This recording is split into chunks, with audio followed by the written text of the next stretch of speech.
In this video, we're going to explore the reuse of AutoCAD data inside of Autodesk Inventor. Inside of my Inventor design, I'm able to import DWG files directly into my design, and I can place these on a work plane.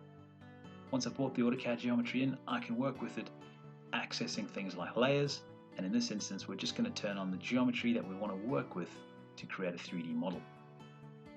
Once we've brought in our geometry, we can create a sketch, and we can start projecting the geometry that we want to work with. So in this instance, I'm selecting lines, circles, and arcs that I'm going to use to create 3D geometry downstream. I'm also going to add in a couple of reference dimensions, and these dimensions are going to be used later when we create 3D profiles from the AutoCAD 2D. And as these dimensions reference the underlying AutoCAD 2D, if any changes are made to the 2D design, our 3D model will update directly from those.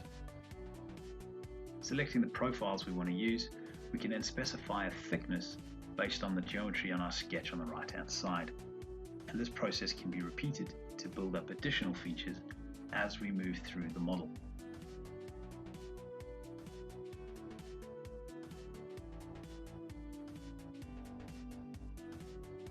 Again, selecting the dimension we want to use from our sketch on the right hand side. Finishing up the design, we can place holes using the hole command, and in this instance we're going to use some preset holes, and these are going to go on top of the points from our sketch. That places in our counterbore holes, and we can now insert some fillets, and we're going to specify the size of these fillets based on the dimension from our referenced AutoCAD geometry.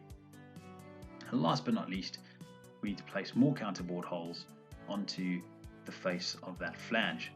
These are placed using concentric references, and those concentric references come from the fillet that we used earlier. And that's it, our design is now done. We have a 3D representation of our 2D AutoCAD drawing.